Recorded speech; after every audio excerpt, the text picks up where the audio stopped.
Et c'est parti avec Sportacle de ce 13 juin 2025. Madame, monsieur, bonsoir. Bienvenue dans ce numéro où vous serez bien évidemment satisfait parce que nous vous avons préparé des merveilleuses surprises. Nous vous espérons en tout cas en bonne santé. Il faudrait être prêt pour ce soir. Serrez donc vos ceintures. Nous parlerons football, essentiellement football pour ce soir. Enfin, ça dépend de l'heure à laquelle vous nous recevez. Peut-être que c'est ce soir, peut-être que c'est la journée ou c'est le matin, ça dépend.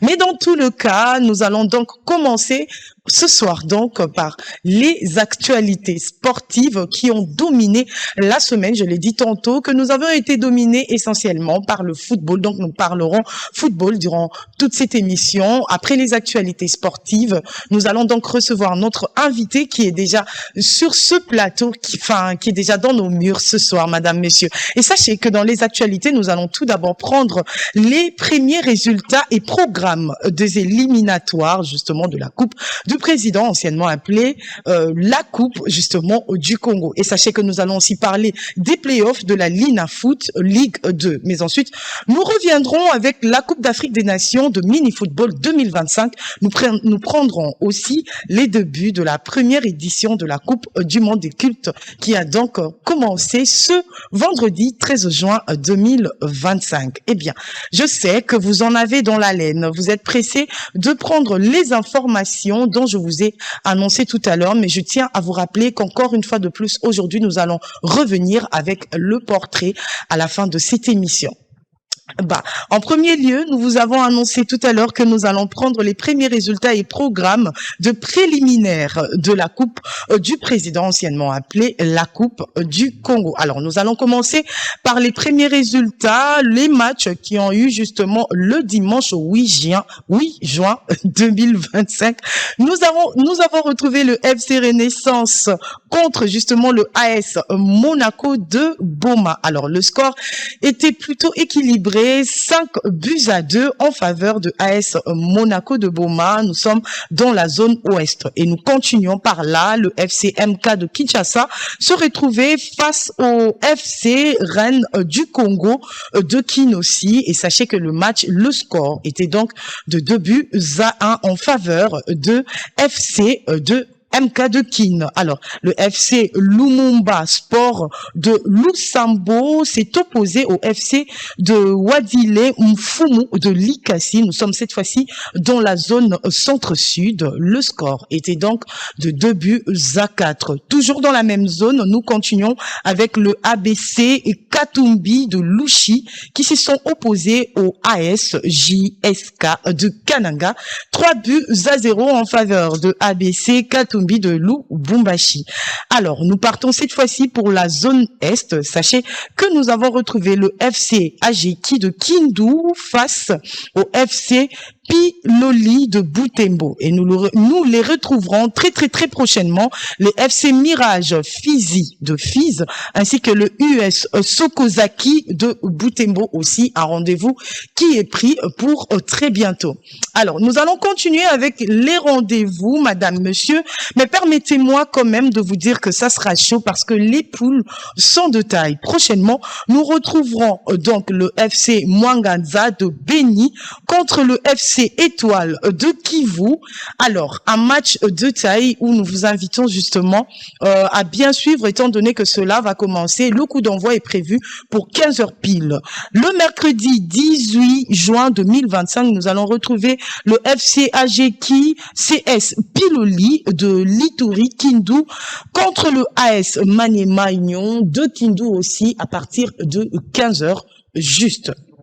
Alors, c'est pas fini avec les rendez-vous. Cette fois-ci, nous sommes dimanche 15 juin 2025. Vous allez retrouver le FC MK de Kinshasa qui s'opposera au DSMP et cela va se passer bien évidemment à Kinshasa étant donné que les deux équipes sont d'ici. Alors, le jeudi 19 juin 2025, vous allez retrouver le FC Colobri AS Union justement de Bwende, justement de Mbandaka à partir de 13h juste. Ils s'opposeront au FC Les Aigles de Kinshasa. J'ai parler de l'heure. Cela va commencer à 13h juste. Il ne faudrait pas oublier. Alors, nous allons parler de résultats de rencontres du jeudi dernier. C'était le 12 juin 2025. Nous avons eu au total 3 rencontres, 6 équipes qui ont juste compéti et les résultats, croyez-moi, sont très très bonnes. Le FC Wadi Lemfoum de Likassi s'est opposé au AS Saint-Luc de Kinshasa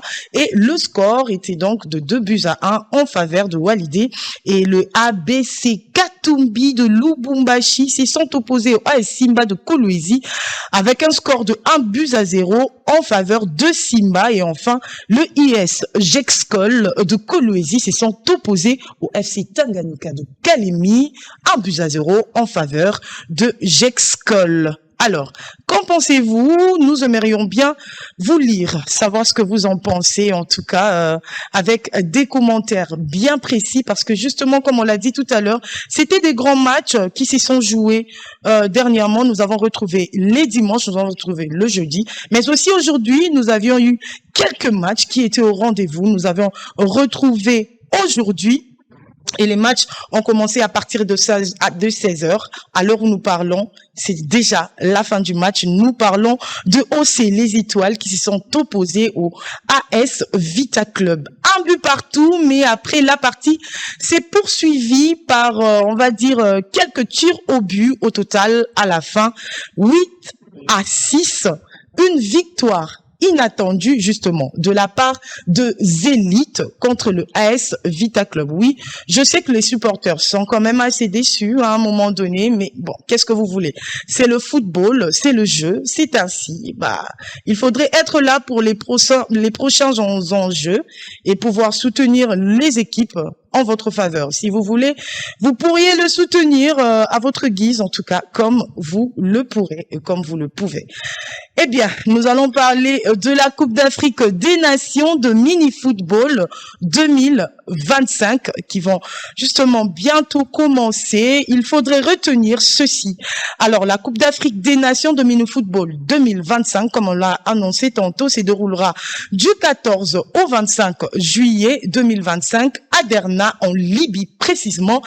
Et c'est donc organisé par la Confédération africaine de mini-football. Cette 4e édition rassemblera au total 16 nations africaines dans un grand tournoi. Et la RDC sera aussi au rendez-vous. Et parmi ces équipes, nous allons retrouver donc la Libye, qui est le pays hôte, l'Afrique du Sud, les tenants du titre, mais aussi le Maroc, la Tunisie, le Ghana, le Bénin, le Nigeria, la Côte d'Ivoire, la Mauritanie, Guinée-Zambie, Burkina Faso, Ouganda, Tchad, Cameroun, mais enfin la République démocratique du Congo. Alors, le tirage au sort est reparti de telle manière, de sorte que dans le groupe A, nous retrouvons la Libye, le Tchad, le Cameroun, mais aussi la RDC, le groupe B, le Maroc, la Tunisie, le Ghana, le Bénin, le groupe C, l'Afrique du Sud, la Côte d'Ivoire, le Zambie, l'Ouganda, le groupe D. Nous retrouverons donc la Mauritanie, le Nigeria, le Burkina Faso, mais aussi la Guinée. Alors, pour finir avec les actualités, nous avons parlé tout à l'heure des débuts de la première édition de la Coupe du Monde des cultes qui a donc commencé ce vendredi 13 juin 2025, précisément aux États-Unis. Qu'est-ce que nous avons à retenir aujourd'hui par rapport à cette information? Alors, le coup d'envoi de la première Coupe du Monde de culte aux États-Unis, qui a donc débuté ce vendredi 13 juin 2025, marque le lancement historique de la toute première Coupe du Monde de culte aux États-Unis, un événement inédit mêlant foi, culture et sport.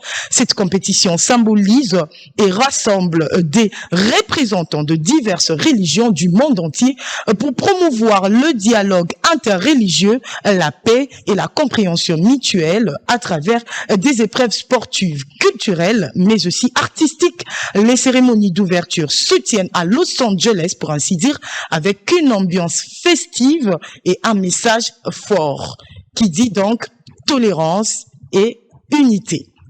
Un mélange de cultures formidable. Tout ce que nous pouvons faire, c'est de souhaiter bonne chance à toutes les équipes, mais aussi à nos léopards, force et courage. On est ensemble, vous allez y arriver. Eh bien, c'était un long marathon. Nous allons prendre notre invité. Je l'ai dit tout à l'heure qu'il était déjà dans nos murs. Nous allons le recevoir ici sur ce plateau. Il s'agit donc de Monsieur Ferrari Manzila Kakaji qui est avec nous. Recevons-le avec joie.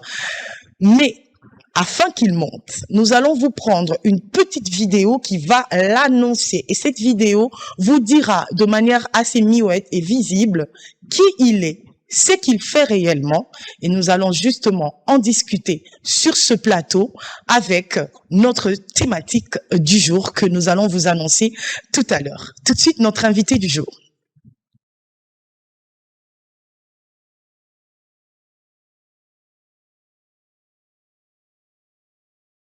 À la dernière émission, les talents existent, les talents sont là au Congo, et le marché du football des jeunes existe aussi.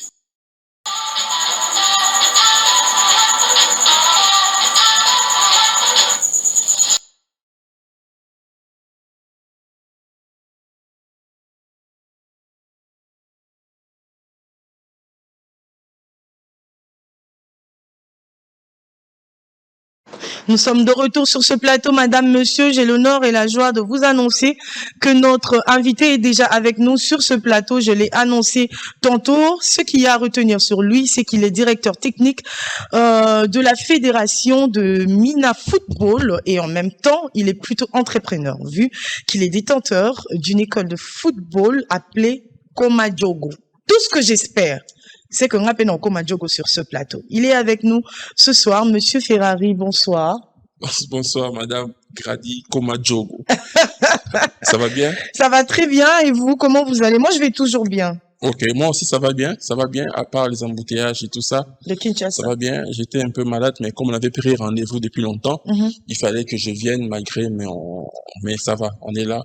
Bonjour à tous les téléspectateurs. C'est un honneur pour moi, une fierté d'être sur ce plateau de cette chaîne Bosolona Politique. J'en profite parce que c'est ma première fois. Très bien, très bien. Allez-y. Sentez-vous à l'aise. Merci beaucoup. L'équipe des Bosolo, son initiateur DG, je suppose, Monsieur Israël Mutombo pour le travail abattu. Très bien. Bravo, bon courage à vous. Nous sommes là, nous allons parler football, nous allons parler mini-foot. Exactement. Voilà. Nous allons en parler un peu plus avec des détails tout à l'heure, mais ce qui nous intéresse, plus que tout, ce soir, c'est la thématique de notre émission de ce soir. Nous parlons du football et de la jeunesse, mais précisément de la jeunesse congolaise, parce que nous sommes Congolais et nous devons faire profiter à nos jeunes, à nous, de notre football, à nous, remplis de notre culture et de nos couleurs congolaises. Alors, sachez que nous parlons justement du football et de la jeunesse congolaise, mais aussi de la passion, de l'espoir et du combat pour l'avenir des jeunes Congolais. Déjà, qu'est-ce que ce thème en particulier, Monsieur Ferrari, qu'est-ce que ça vous dit? Et pendant que vous répondez, est-ce que vous pouvez enlever vos lunettes? Je suis timide. Les gens savent que je suis timide. Moi, je vais, essayer d'enlever. Voilà. Merci beaucoup. C'est mieux comme ça. Comme ça, tout le monde pourra vous voir. C'est fini. Je suis mort. Je ferai pas une bonne émission. Mais ça va aller. Ne vous inquiétez pas. Je vais vous mettre à l'aise. Alors. Merci. Une petite lecture par rapport au football et à la jeunesse congolaise aujourd'hui. Quelle est votre lecture à vous, étant donné que vous êtes justement au cœur même de cette problématique? En un seul mot, je dirais retard. Retard. C'est dur, ça. Oui, c'est très dur. Ouais. Nous sommes le Congo, il faut qu'on soit très dur envers nous-mêmes pour être les grands Congos que nous sommes. Très bien. Retard par rapport au talent qu'on a de la jeunesse en sport. Retard par rapport à ce qui se fait à travers le monde. Retard par rapport à notre propre potentiel. Vous savez, j'anticipe, mais quand j'ai parlé une fois, un de mes contacts en France, il m'a dit, évidemment, nous savons que le Congo, il y a des talents en football, mais il y a un problème de formation. Ok. Ouais. Donc, nous sommes en retard sur tous les points, sur tous les aspects. Mais donc, pourtant, il y a une grande vague des jeunes en RDC qui se lancent dans le football. Est-ce que cette vague ne suffit pas justement pour essayer de bouger d'une certaine manière les autorités congolaises? Mais comment un enfant fait pour conscientiser son père de respecter ses devoirs? C'est ça le problème. Les jeunes, ils sont là, comme tu dis, il y a une grosse vague.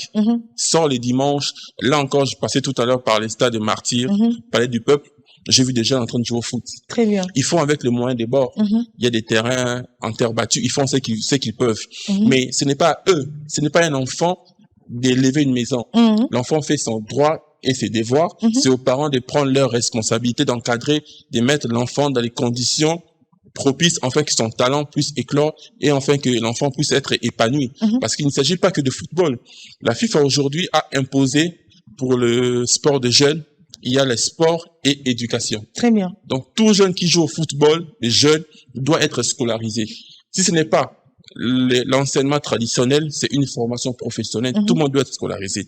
Mais pour ça, il faut que les parents, vous et moi, les ministres, nous tous, faisons notre part parce que les jeunes, ils sont là, ils sont passionnés, ils sont zélés, ils sont disponibles. Tu peux les prendre pendant 4 heures du temps, ils jouent au foot, ils se fatiguent pas. Mais vous-même, vous êtes initiateur de Koma Diogo, qui est une école de football. Oui. Vous avez des enfants avec vous dans l'école. Tout à l'heure, on va voir avec quelques illustrations de photos, on va vous retrouver dessus avec les enfants. Déjà, comment vous faites? Est-ce que vous ne recevez que les enfants qui ont fait le banc de l'école, ou bien avec vous, vous recevez aussi des enfants de la rue, par exemple? Ah, tu poses de très belles questions. Merci. En fait, au départ, c'est une académie de foot. Il faut préciser un peu. Il y a l'école de foot, c'est la partie jeune, préformation. Il y a académie de foot et puis il y a un centre de formation, juste pour aider tout le monde. Les centres de formation, c'est une académie de foot, une école de foot qui appartient à un club professionnel. En France, par exemple, la loi impose à tous les clubs des Ligue 1 et des Ligue 2 d'avoir un centre de formation. N'est-ce pas? Une académie, c'est une initiative privée personnelle pour encadrer les jeunes. Très bien. Les centres de formation, on ne paye pas. Les académies, on paye. Parce que les centres de formation recrutent auprès des académies. Ils disent, on trouve que Grady est bien au foot, il va intégrer notre centre de formation, on va le former à notre politique, nous, PSG, et s'il grandit bien, on l'intègre en équipe A ou en équipe ou des transferts. Donc voilà. Maintenant, la question était... Est-ce que vous recevez les enfants qui ont reçu une éducation de part de chez eux, ou vous recevez aussi les enfants de la rue? Parce que tout à l'heure, vous aviez parlé du football comme étant qu'une question d'éducation aussi. Alors, comment vous faites pour gérer tout ça? Ça, c'est la particularité de notre marché. La loi, la logique voudrait qu'on reçoive que les enfants qui sont scolarisés. Maintenant, s'il y a un enfant qui n'est pas scolarisé parce que les parents sont à faible revenu, mais qui aime le foot. Aujourd'hui, le foot est rêveur. Chancel Mbemba, Cédric Bakambu, Dieu merci Mbokani, pour prendre ceux qui sont sortis d'ici, sont devenus batou, comme on dit, grâce au football. Il y a des enfants qui ne sont pas scolarisés, pas parce que les parents ne veulent pas, parce que les parents peinent déjà à supporter les loyers, à supporter les écoles des autres, et à un moment dit, guys, on a reçu un enfant de 14 ans, 15 ans. Les parents nous l'amènent, ils nous disent, moi, on a oyo, ah bon, sa famille n'a balé. À 15 ans, vous mettez une telle pression à l'enfant. Nous, en tant qu'éducateurs, on ne peut pas les rejeter. On les reçoit, on met en place des mécanismes de formation. Très bien. Si on ne peut pas t'envoyer à l'école, on a des partenaires, par exemple. Aujourd'hui, on peut dire, Bossolo devient partenaire. À ses enfants, on donne des formations en audiovisuel. Ainsi, si le foot ne les sourit pas, il aura au moins un métier qu'il peut exercer. Exactement. Donc, nous sommes vraiment un bassin où nous prenons tout le monde. Celui qui est scolarisé, tant mieux. Celui qui ne l'est pas, on les récupère et on fait en sorte de trouver des partenaires pour sponsoriser, pour fournir des formations, de l'éducation à ces enfants. Très bien. Alors ça, c'est une grande opportunité, surtout pour les enfants de la rue qui n'ont pas beaucoup de chance aujourd'hui, hein, à cause, enfin, les causes sont multiples.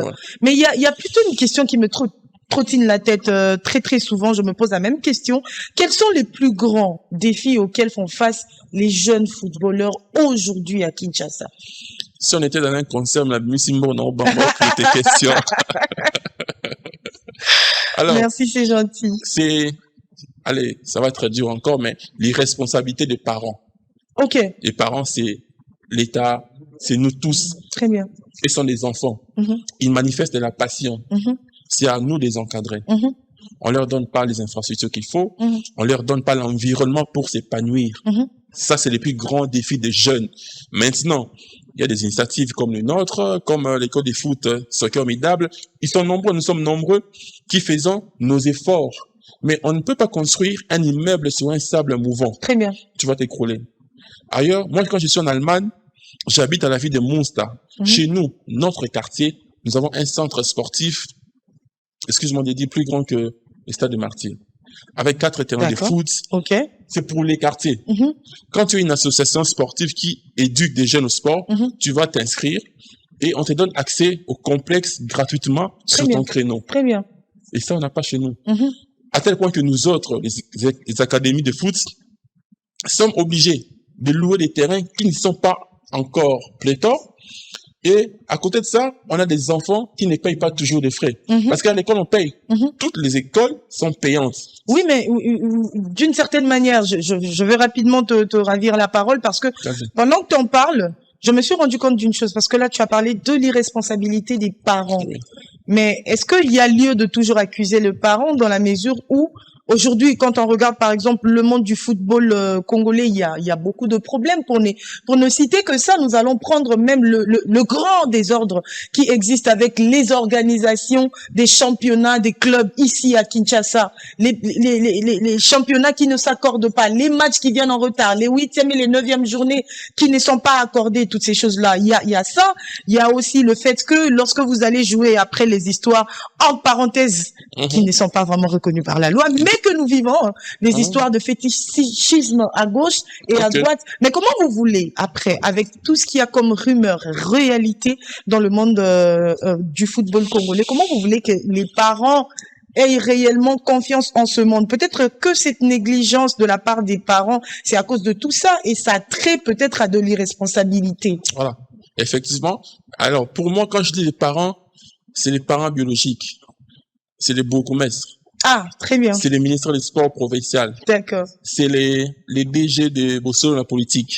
C'est les ministres du sport national. C'est tout le monde. C'est tout le monde. Les enfants sont entre nos mains. On en fait ce qu'on veut. Tu es par exemple, allez, je suis une entreprise DG de entreprise Grady. Pourquoi ne sponsoriserais-tu pas une académie de foot? Mais est-ce qu'il y a assez de sérieux dans le football congolais pour que la directrice générale de la société Grady sorte son argent? Oui. Pour soutenir. Même dans un panier d'oranges pourries, on trouve une orange mûre. Il y en a. Pour la preuve, je suis sur ton plateau, nous sommes très sérieux. J'en citerai 2-3 autres qui existent aussi, ceux qui sont formidables, École Chamala, qui sont sérieuses. Très bien. Mais l'environnement est fait en sorte que le foot n'est pas très exposé, les foot des jeunes. Tu vois, un musicien qui sort aujourd'hui, je prends un exemple simple, un jeune musicien qu'on connaît, c'est qui? Déplique. Par exemple. Il chante bien quand même, n'est-ce pas? Facilement, un mécène, moi c'est Napoto, excuse-moi, quelqu'un irait vers Déplique pour soutenir son studio, parce qu'il y a de la visibilité. Le football de jeunes est une entreprise purement sociale. Tu n'auras pas de visibilité. Mais si tu le fais, c'est parce que tu penses que c'est agréable d'aider des jeunes. Et c'est justement tout ça que je mets dans le panier de irresponsabilité des parents. Très bien. Il existe aujourd'hui la Ligue nationale de football de jeunes. Mais quels moyens on leur donne? Le président Zéphir et les SEC et l'équipe font ce qu'ils peuvent, mais avec leurs propres moyens. Pour te dire un exemple simple, le bureau de la Ligue nationale de football de jeunes de la RDC est pas plus grand que notre studio.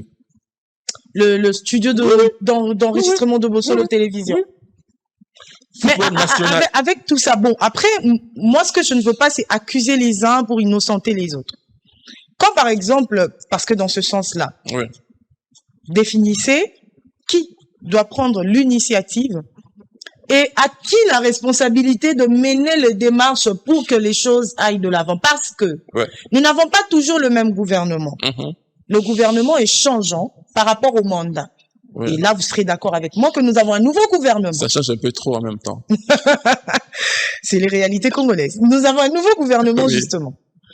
À qui la faute? Est-ce que les personnes qui viennent, qui partent, se ressemblent? Tout le bagage on a même comportement parce qu'ils sont différents. Voilà. Comme tu dis, c'est vrai. Sur ce que j'essaie et d'informations, des sources sûres, la Ligue nationale de football des jeunes fait ce qu'il peut. Mais quand tu rentres un dossier sur la table de Madame la directrice de Grady, c'est elle et ses conseils qui décident si on donne les fonds à Ferrari ou à la Ligue nationale de football des jeunes. Ils ont un plan, ils font ce qu'ils peuvent. Je pense que les footballs des jeunes, globalement, n'est pas la priorité de la nation. Okay. Mais c'est une erreur grave aujourd'hui. Aujourd'hui, un enfant, Yamal, c'est mon enfant. Moi, je suis un enfant de 16 ans. Yamal, aujourd'hui, il représente toute une nation d'Espagne. Exactement. À côté de ça, en termes d'image touristique, c'est un personnage qui vend exactement. On paierait cher pour le voir. Nous tous, moi y compris. Il viendrait au stade de Martyrs, nous remplirons le stade. Clair, sans forcer. Et c'est la partie où les gouvernements, les gestionnaires de la chose publique n'ont pas perçu les créneaux. À côté de ça, il y a un gros encadrement autour du foot. Tu sais, moi j'aime beaucoup, allez, on va dire quoi? J'aime beaucoup les lunettes. Si tu me prives de lunettes, je serai mécontent. Alors, tu peux servir de ce que j'aime comme levier pour m'éduquer. Nous avons reçu des enfants qui étaient distraits à l'école.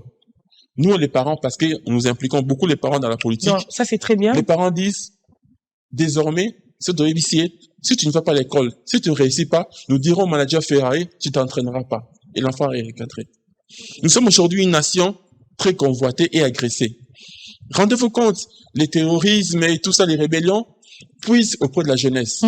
Pourquoi? Parce que on ne cible que les jeunes qui ont perdu espoir. Exactement. Si le jeune est jeune, n'a pas accès à l'école traditionnelle, n'a pas accès au job des vacances, et en plus, il aime le foot, il ne peut pas faire le foot, un jeune comme ça est désespéré.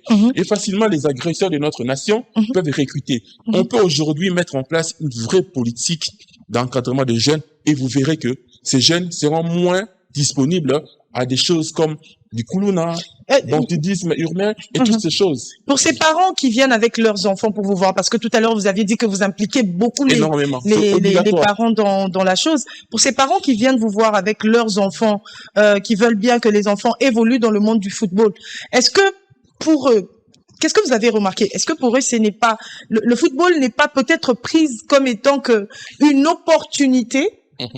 Que une passion. Quand je parle d'opportunité, c'est-à-dire que le football, si ça avance, ça peut vous emmener, ça peut vous ouvrir les frontières. Ça peut vous emmener assez partout. Est-ce que certains parents ont plutôt tendance à le prendre comme ça au lieu de le prendre comme passion? Mais il n'y a pas que les parents, c'est l'environnement.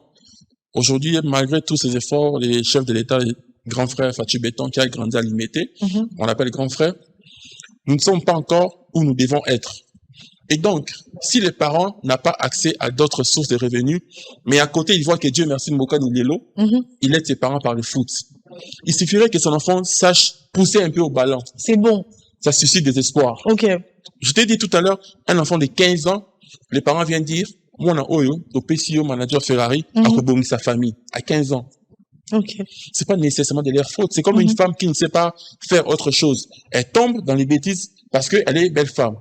Donc, il faudrait qu'on mette en place tout cet écosystème pour permettre aux parents déjà de baisser la pression sociale aux enfants. On ne donne pas la charge de famille à un enfant de 18 ans. Non, pas du tout. Qu'est-ce qui différencie aujourd'hui un jeune footballeur congolais talentueux à un jeune footballeur européen talentueux? Est-ce que le talent est au même niveau? Non. Nous, on est plus talentueux. Nous, on est plus talentueux. Sérieusement. De loin, c'est comme... C'est-à-dire que les Congolais, les jeunes Congolais sont plus talentueux que les... De loin.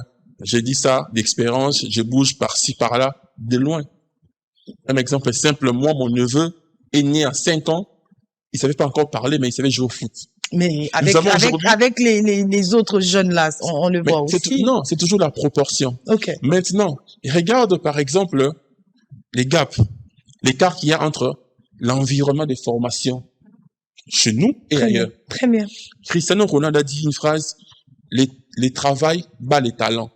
Il y a des joueurs en Europe qui jouent au foot parce qu'ils ont appris ça à l'école. On lui apprend à frapper les ballons. Chez nous, on n'apprend pas aux enfants à frapper le ballon. Ils les savent déjà. Et si on les met dans un environnement de formation et un circuit de management correct, ça va le faire. On aura des Yamal à ne plus savoir compter. Des Yamal congolais. Oui. Alors, j'aimerais qu'ensemble, pendant que nous sommes en train d'évoluer, parce que le temps ne nous attend pas, le temps le temps est fortement en train de courir, il faudrait le dire. Oui. Alors que j'aimerais que vous puissiez nous faire, on va dire, un petit tableau. Un petit tableau, on va dire, qui a un regard aussi fixé vers ceux de l'extérieur, dans la mesure où nous avons plus tendance à valoriser les jeunes de l'extérieur. Nous-mêmes Congolais, là, même les parents qui vous emmènent les enfants, là, nous avons plus tendance à valoriser les jeunes de l'extérieur que nos jeunes d'ici. Est-ce que cette problématique est liée au fait que nous n'avions pas confiance? Est-ce que c'est un problème de confiance? Est-ce que c'est un problème d'opportunité, d'organisation? C'est quoi exactement le souci? Parce qu'à un moment donné, ce que nous faisons sur ce plateau, c'est aussi une manière de réorganiser les choses à notre niveau. Ouais. Alors, selon vous, qu'est-ce qui se passerait réellement? En tout cas, on a Bambio Sumbo, on a plateau. C'est culturel, madame. Ok. C'est culturel, madame. Je me rappelle à une époque, nos journalistes congolais se sont plaints que nos dirigeants accordaient facilement des interviews aux journalistes étrangers plutôt que la presse locale. Ok. C'est culturel. On a tendance à penser que l'herbe est plus verte chez le voisin. Ok. Et du coup, on n'investit pas en nous, localement. C'est très culturel. Voilà pourquoi les Léopards, par exemple, quelle est la proportion des jeunes joueurs congolais qui sont dans l'équipe Léopard Senior A? Ok. Au Brésil, c'est une politique obligatoire. Tout sélectionneur qui arrive au Brésil, on te dit, guys, monte chez nous. Chaque année, on doit avoir au moins 3 petits que le monde découvre. C'est pas un hasard. On a eu, depuis Pelé, on a eu des Robinho, on a eu, Robinho, pas de musiciens, les joueurs. On a eu Neymar, on a eu Vinicius, on a eu beaucoup de pépites comme ça. Le Brésil a dit, nous, on doit faire ça. Prends tes 23 joueurs, 20 joueurs, mais on a des très bons petits que tu dois mettre, qui doivent grandir en sélection. Et nous, on ne fait pas ça. En parlant de sélection, moi, ce qui me chagrine, très souvent, ça me chagrine beaucoup. Parce que en observant, je me suis rendu compte que ces jeunes-là qui commencent quelque part, qui grandissent, il y a beaucoup de difficultés, voire même c'est peut-être impossible de le voir sélectionner dans l'équipe nationale Nabiso. Il y en a pas. Je sais pas si je me trompe. Non, tu te trompes. Moi, je ne vois très peu. Alors, à quoi ça sert de commencer très jeune, footballeur congolais évolué, qu'on loue la équipe nationale Nabiso, avoir envie de défendre nos couleurs dans notre équipe nationale, mais après de pas être sélectionné, comme bien même on fait partie des meilleurs. Non, effectivement, tu as raison. Exemple concret pour pas comprendre. L'équipe Léopard A, on a 3 gardiens, n'est-ce pas? 3 gardiens qui sont tous des niveaux, soit 2e division, 3e division. On n'a pas un top gardien qui est un top championnat. Très bien. Pourquoi est-ce qu'on ne prendrait pas 2 gardiens 3e division Europe, un gardien local ici qui va grandir? Par exemple, est-ce que c'est pas un problème de chez nous ici, dans le chef de, on va dire, il y a formation, il y a joueur Wana. Très rapidement parce que nous allons bientôt finir. Le temps est vraiment parti. Oui, c'est dans la politique générale. On n'a pas mis ça en place. On ne manque pas des bonnes pépites de 18 ans il y en a beaucoup. Mais il faut mettre en place un bon circuit de détection. Il faut déjà avoir des compétitions de jeunes qui se jouent régulièrement pour qu'on puisse détecter. C'est vraiment un engagement qui doit être pris au sommet de l'État. Il faut qu'on donne la place, le moyen au football des jeunes d'être bien fait parce que c'est social, mais c'est aussi économique. Très bien. Quel regard avez-vous, enfin, avant que nous puissions prendre autre chose, quel regard avez-vous face, on va dire, à la nouvelle collaboration que vient de signer notre ministre de Sport, Monsieur Didier Boudimbo, un projet qui a été fortement critiqué dans les médias par vous-même, vous-même là, les managers des joueurs là. Les managers de joueurs, les coachs. Il a fait quoi? Il a fait quoi, les ministres? Alors, quel regard vous aviez face à ce nouveau contrat? Mais c'est vrai, c'est signé déjà ou bien c'est juste des rumeurs des réseaux sociaux? Non, c'est vrai. Où on va être si c'était des rumeurs, je n'en parlerai pas. Parce que tout à l'heure, on parle de formation. Et à mon entendement, justement, ce contrat va nous permettre d'évoluer en termes sportifs, des jeunes aussi, vu que vous êtes dans ce monde-là. Mais votre regard à vous? Écoutez, madame, en réalité... Ça là, c'est pas une bonne question. J'ai plus d'argent pour moi. Oui, non, tu m'as tout pris. En fait, c'est... c'est aller très rapidement. C'est vrai que certaines nations les font, mais du point de vue touristique, déjà, qu'est-ce que nous, on a à donner? Est-ce qu'on a un contenu touristique? N'est-ce pas? Combien de 5 étoiles hôtels il y a autour des chutes de Ouagenia? C'est un site touristique. Il y a toujours un travail de fond qui doit être fait. Après, je n'ai pas lu le projet en entièreté du ministre, mais voilà, je pense qu'il faudrait équilibrer les choses. Moi, je suis de ceux qui pensent que... C'est très tôt. Moi, je suis de ceux qui pensent qu'il faut d'abord travailler localement avant d'aller vers les gens. Ok. Parce que si tu es une belle femme et que tu as un bon comportement, les gens viendront vers toi. Mais nous avons des talentueux ici. Voilà. Ils peuvent être découverts comme ça. Pourquoi dire que c'est très tôt? Une seule équipe. Les Milan, c'est une grosse équipe. J'en parle parce que je suis très proche à cause de notre ambassadeur Warren Bondo. Warren Bondo qui est au Milan, qui est ambassadeur de Koma Diogo. Son agent, son papa qui les gère, sont des partenaires avec nous. C'est une structure très structurée. C'est pas eux qui viendront nous développer. Non. Très Ils vont donner de la visibilité, mais c'est à nous de faire notre travail. Très bien. Espérons que la décision a été bien prise et qu'il y a en fond un bon contenu pour cela. Alors, Monsieur Ferrari de Koma Diogo. Voilà. Qu'on n'a pas vu, hein.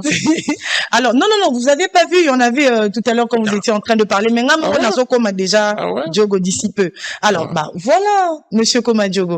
Alors, Madame, Monsieur, nous sommes presque à la fin de cette émission. Vous savez très bien que lorsque nous atterrissons, nous avons notre rubrique phare de l'émission que moi j'affectionne particulièrement. Il s'agit du portrait. Je vous laisse découvrir, ensemble avec notre héritier que moi j'appelle Zégoire, qui est justement derrière la baie vitrée et qui nous accorde cette belle image tout de suite avec le portrait.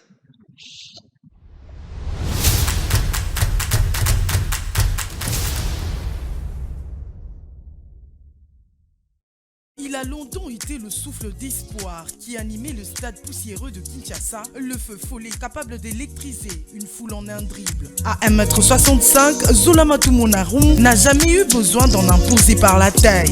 Son jeu, lui, parlait suffisamment fort. Né le 26 novembre 1981 dans la capitale du Zaïre, aujourd'hui République démocratique du Congo, le jeune Zola grandit avec un ballon au pied et des rêves plein la tête. Très tôt, il rejoint le CS Steel du Congo avant d'exploser à l'AS Vita Club, véritable temple du football. Là-bas, il devient rapidement un chouchou du public. Ses crochets courts, ses percées fulgurantes et cette manière unique de faire danser le ballon lui valent un surnom inattendu, Room. Pendant 5 saisons, Matumona brille. Champion du Congo, multiples titres régionaux, participation continentale. Mais son aura dépasse déjà les frontières. En 2006, la Belgique l'accueille et avec elle, le FC Bruxelles. Il y impose son style jusqu'au jour où un seul mot vient tout briser. Un mot raciste lancé par le président du club. Une insulte à son honneur, à ses origines et à son humanité. Matumona Room quitte le club tête haute. L'affaire secoue la Belgique et au-delà même. Devant les excuses publiques, il accepte de revenir, non sans montrer sa fierté, mais aussi en restant tête haute. Un homme debout, le footballeur honoré. Le terrain reprend ses droits. Là, il joue, il construit, il guide. 137 matchs, 15 buts et une trace indélébile dans le cœur des supporters. En 2013, direction l'Angola avec le prix Meiro de Agosto. L'expérience est courte mais riche. Il revient une dernière fois en Belgique pour aider Amos au bord du gouffre avant de rentrer à Kinshasa, là où tout avait commencé. En 2015, il rejoint le FC Renaissance du Congo. Une saison étincelante, 15 buts en championnat, un autre en finale de coupe et l'impression d'un dernier tour de piste parfaitement exécuté. Mais Zola Matumona Room, c'est aussi un léopard, un vrai. Dès 2005, il enfile le maillot national, marque, brille et fait vibrer tout un peuple. À la CAN 2006, il est élu homme du match à 3 reprises. Il deviendra donc l'un des visages le plus marquant de la campagne africaine de la RDC. Aujourd'hui, il a raccroché les crampons, mais son nom, lui, continue de résonner dans les rues de Kinshasa, sur les terrains d'entraînement, dans le cœur de ceux qui l'ont vu jouer. Zola Matumona Room, c'est l'histoire d'un gamin congolais qui a traversé les frontières sans jamais trahir ses racines. Un artiste du ballon, un homme de principe, un modèle.